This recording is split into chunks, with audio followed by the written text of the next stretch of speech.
রহমান আমি তোমাদের পদার্থবিজ্ঞান তৃতীয় অধ্যায়ের বল অধ্যায়ের কিছু গাণিতিক সমস্যা নিয়ে আলোচনা করব। এখন যদি 3.92 ওজনের একটি বস্তুকে 0.8 ms-2 ত্বরণে টানা হয়, ঘর্ষণ বল যদি 1.5 নিউটন হয়, তাহলে প্রথম প্রশ্ন হলো প্রযুক্ত বল কত।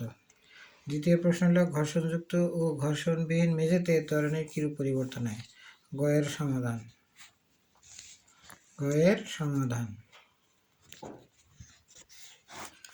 ওজন আমরা জানি, ওজন ডাব্লু সমান mg, অর্থাৎ এখান থেকে আমাদের m বার করতে হবে, W/g।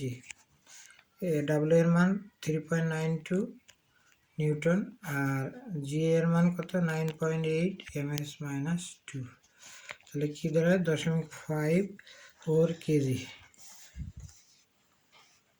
তাহলে এখানে কি বাড়িয়েছে, m সমান এত বাড়িয়েছে। আমরা প্রযুক্ত বলের অঙ্কে কি জানি সূত্র, আবার f সমান p মাইনাস fk বা p সমান f প্লাস fk, f সমান ma plus fk।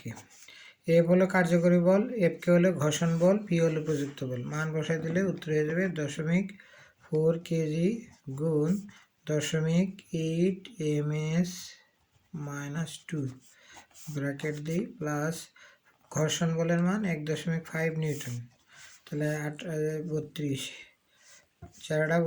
3.2 Newton plus 1.5 Newton, তাহলে 4.7 নিউটন। এটাই প্রযুক্ত বলের অ্যান্সার। এখন লাস্টের অঙ্কটা, যদি ঘর্ষণযুক্ত ঘর্ষণবিহীন মেঝেতে ত্বরণের কিরূপ পরিবর্তন হয়, এরকম প্রশ্ন করে। ঘর্ষণযুক্ত ত্বরণ সমান কিন্তু এটা 0.8 ms-2। ঘর্ষণবিহীন মেঝেতে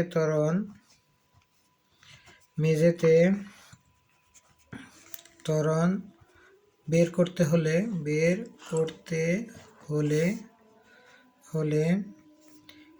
প্রযুক্ত বল থেকে বার করতে, p সমান ma বা a সমান p/m।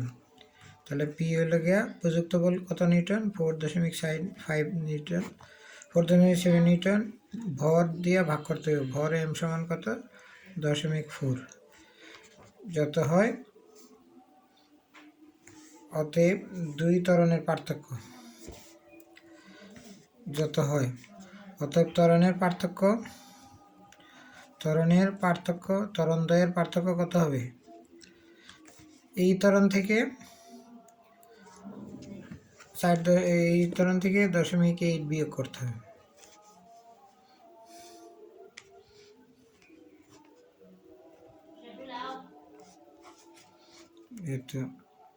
এত ms-2, এটাই উত্তর।